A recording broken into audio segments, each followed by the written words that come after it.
Hello everyone, welcome back to my channel, and those who are new on this channel, please do not forget to subscribe our amazing channel. And in this video, I'll discuss beta oxidation of fatty acids in peroxisomes. Previous lectures में हमने discuss किया था beta oxidation of fatty acids in mitochondrial matrix. कहाँ पे discuss किया था?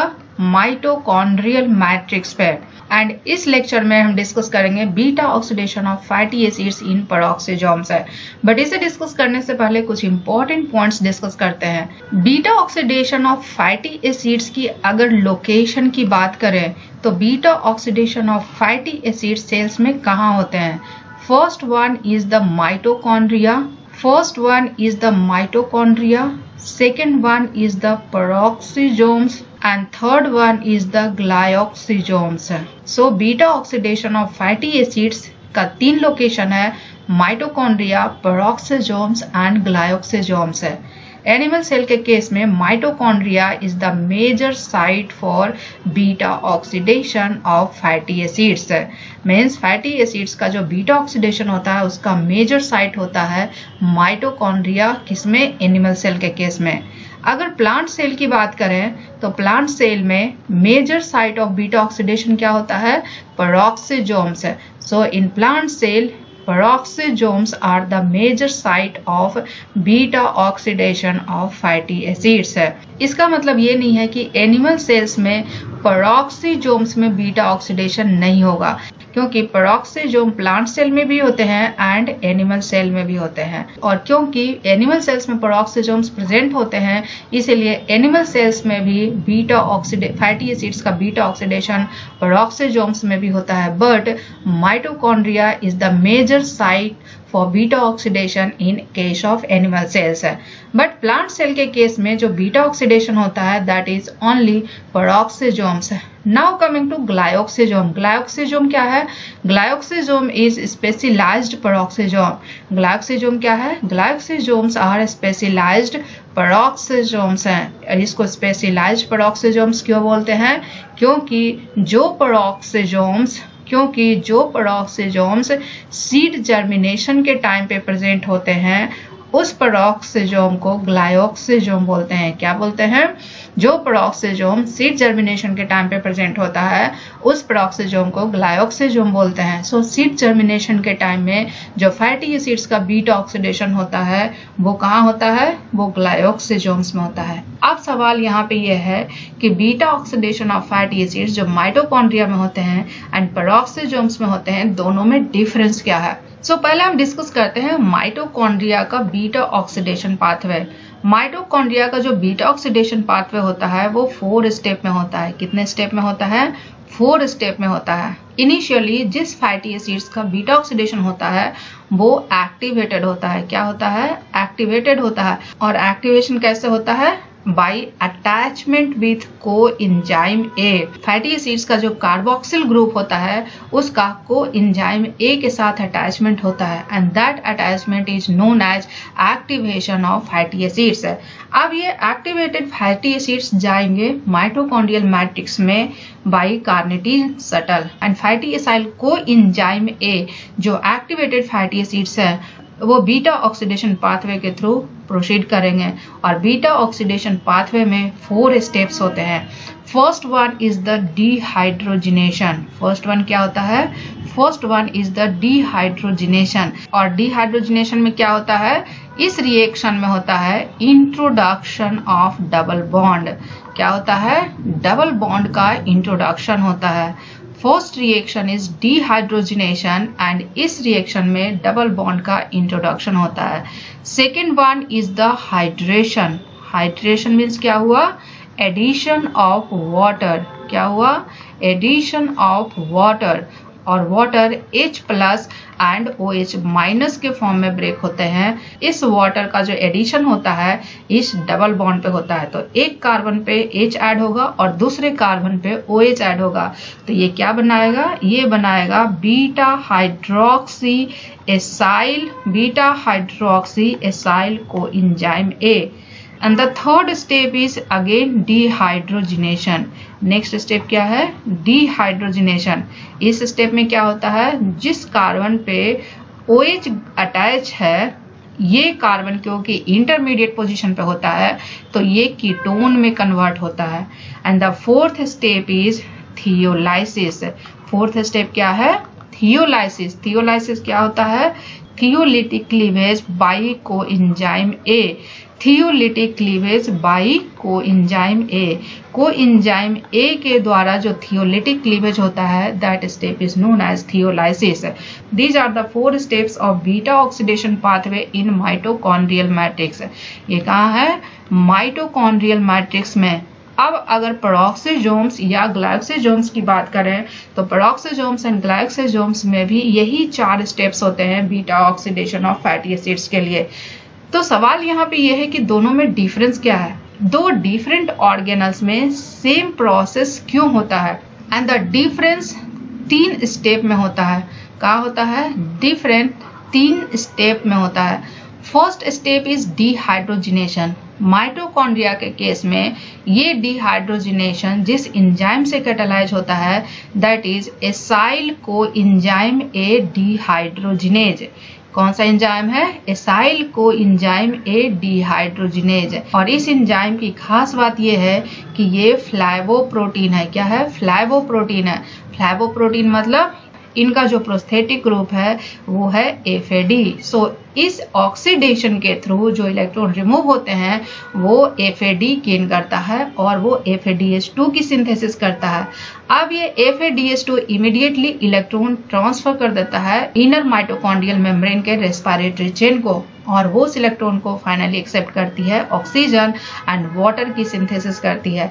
और FADH2 से जब इलेक्ट्रॉन ट्रांसफर होता है ऑक्सीजन तक थ्रू रेस्पिरेटरी चेन तो प्रोटॉन ग्रेडियंट बनते हैं और उस प्रोटॉन ग्रेडियंट से ATP की सिंथेसिस होती है। और प्रोटॉन ग्रेडियंट के थ्रू जब ATP की सिंथेसिस होती है तो उस प्रोसेस को बोलते हैं ऑक्सीडेटिव फॉस्फोराइलेशन। क्या बोलते हैं? Oxidative phosphorylation. लेकिन पेरोक्सोसोम्स एंड ग्लाइकोसोम्स के केस में ये फर्स्ट स्टेप जो डिहाइड्रोजिनेशन का होता है इस रिएक्शन को कैटालाइज करता है एसाइल कोएंजाइम ए ऑक्सीडेज। कौन सा एंजाइम कैटालाइज करता है? एसाइल कोएंजाइम ए ऑक्सीडेज। और इस एंजाइम की खास बात है, इस एंजाइम की खास बात यह है कि इनका भी प्रोस्थेटिक ग्रुप FAD ही है। क्या है? FAD ही है। तो इस ऑक्सीडेशन के थ्रू जो इलेक्ट्रॉन्स रिमूव होते हैं वो FAD में ट्रांसफर होता है और FADH2 की सिंथेसिस करता है। और FADH2 से इलेक्ट्रॉन रेस्पिरेटरी चेन में नहीं जाता है। कहाँ जाता है? ये फाइनली इलेक्ट्रॉन एक्सेप्ट करती है ऑक्सीजन और H2O2 की सिंथेसिस करती है। And this H2O2 is a oxidant. क्या है? ऑक्सीडेंट। और ये oxidant strong and potentially damaging है। क्या है? स्ट्रॉन्ग एंड पोटेंशियली डैमेजिंग है। किसके लिए? सेल्स के लिए। इसीलिए इस H2O2 का इमीडिएट ब्रेक डाउन हो जाता है किसमें? वाटर में एंड ऑक्सीजन में। और इस रिएक्शन को जो एंजाइम कैटालाइज करता है that is catalase. So difference क्या हुआ?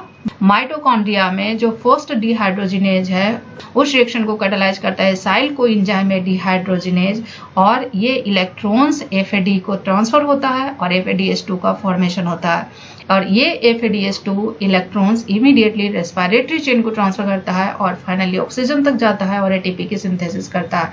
बट पेरोक्सोसोम्स के केस में ये FADH2 से इलेक्ट्रॉन रेस्पिरेटरी चेन में नहीं जाता है बट उस इलेक्ट्रॉन को डायरेक्टली ऑक्सीजन गेन करती है और H2O2 की सिंथेसिस करती है।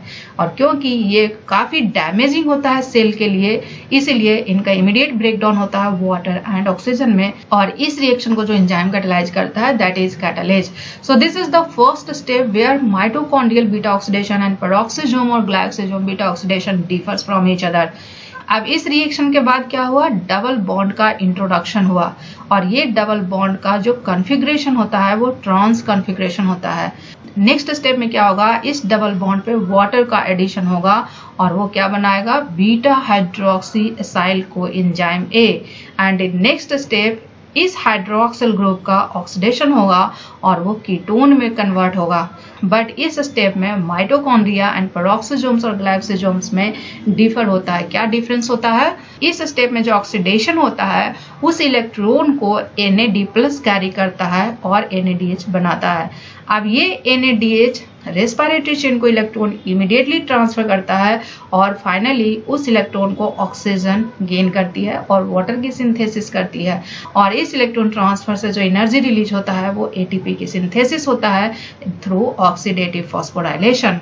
जबकि पेरोक्सोसोम्स एंड ग्लाइकोसोम्स के केस में इस ऑक्सीडेशन के थ्रू जो इलेक्ट्रॉन्स रिमूव होते हैं वो भी NAD+ में जाते हैं और NADH की फॉर्मेशन करते हैं। बट ये NADH इलेक्ट्रॉन्स रेस्पिरेटरी चेन को नहीं देता है, क्योंकि पेरोक्सोसोम्स में रेस्पिरेटरी चेन नहीं होते हैं। रेस्पिरेटरी चेन कहाँ होते हैं? माइटोकॉन्ड्रिया के इनर मेम्ब्रेन पे होते हैं। तो अब इस NADH का क्या होगा? ये NADH कहाँ जाएगा? साइटोसोल में जाएगा। कहाँ जाएगा? साइटोसोल में एक्सपोर्ट होगा और इनका रीऑक्सीडेशन होता है। क्या होता है? रीऑक्सीडेशन होता है। नाउ थर्ड स्टेप में डिफर करता है जो फाइनल प्रोडक्ट होता है फैटी एसिड ऑक्सीडेशन का, that is acetyl coenzyme A। Mitochondria के केस में ये acetyl coenzyme A citric acid cycle में इंटर करेगा, लेकिन पेरोक्सोसोम्स या ग्लाइकोसोम्स के केस में ये एसिटाइल कोएंजाइम A एक ब्यूटीफुल साइकिल में इंटर करेगा and that cycle is known as glyoxylate cycle. और ग्लाइकोसिलेट साइकिल कहाँ होता है? पेरोक्सोसोम्स या ग्लाइकोसोम्स में। अब ग्लाइकोसिलेट साइकिल के थ्रू ये एसिटाइल कोएंजाइम A क्या बनाएगा?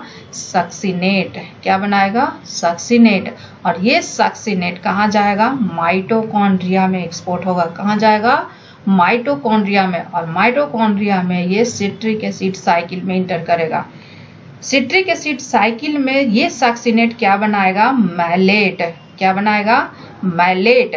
अब ये मैलेट अगेन साइटोसोल में एक्सपोर्ट हो जाएगा और साइटोसोल में ये मैलेट बनाएगा ऑक्सैलो एसीटेट। क्या बनाएगा? Oxalo acetate. इस रिएक्शन को जो कैटालाइज करेगा that is cytosolic malate dehydrogenase. क्या बनाएगा? Malate dehydrogenase. अब ये ऑक्सैलो एसीटेट जो बना है साइटोसोल में, इट इज ए प्रिकर्सर। ये क्या है? ये प्रिकर्सर की तरह काम करता है। किसके लिए? फॉर ग्लूकोनियोजेनेसिस के लिए। किसके लिए? ग्लूकोनियोजेनेसिस के लिए। ग्लूकोनियोजेनेसिस क्या होता है? Gluco means glucose, neo means new, genesis means formation. So gluconeogenesis is the formation of glucose from non-carbohydrate source। New यहाँ पे इसलिए यूज हुआ है क्योंकि ग्लूकोज का सिंथेसिस कार्बोहाइड्रेट से ना हो बल्कि अदर देन कार्बोहाइड्रेट से हो। ये ऑक्सैलो एसीटेट क्या बनाएगा? ये ऑक्सैलो एसीटेट बनाएगा ग्लूकोज, और ये ग्लूकोज का मल्टीपल फेट्स होगा फॉर बायोसिंथेटिक रिएक्शंस। किसके लिए? बायोसिंथेटिक रिएक्शंस के लिए। और ये क्या बनाएगा? ये बनाएगा या तो सुक्रोज बनाएगा या तो स्टोर्ड पॉलीसैकेराइड बनाएगा। क्या बनाएगा? स्टोर्ड पॉलीसैकेराइड, या फिर अमाइनो एसिड्स बनाएगा, या फिर न्यूक्लियोटाइड्स बनाएगा, या फिर मेटाबॉलिक इंटरमीडिएट्स बनाएंगे। सो समरीज का क्या है कि माइटोकॉन्ड्रिया में जो beta oxidation of fatty acid से एसिटाइल कोएंजाइम में बनते हैं वो सिट्रिक एसिड साइकिल में इंटर करते हैं और वो एनर्जी प्रोवाइड करते हैं, जबकि पेरोक्सोसोम्स या ग्लाइकोसोम्स में जो एसिटाइल कोएंजाइम में बनते हैं beta oxidation of fatty acids के थ्रू, ये बायोसिंथेटिक रिएक्शंस में प्रिकर्सर की तरह काम करते हैं। क्या करते हैं? बायोसिंथेटिक रिएक्शन में प्रिकर्सर की तरह काम करते हैं। So this is all about differences in beta oxidation pathway in mitochondria and peroxisomes. And in my next video, I'll discuss omega oxidation of fatty acids and alpha oxidation of fatty acids. And if you find this video informative, please do like, share and subscribe. And if you have any doubt, query and suggestion, please let me know in the comment section.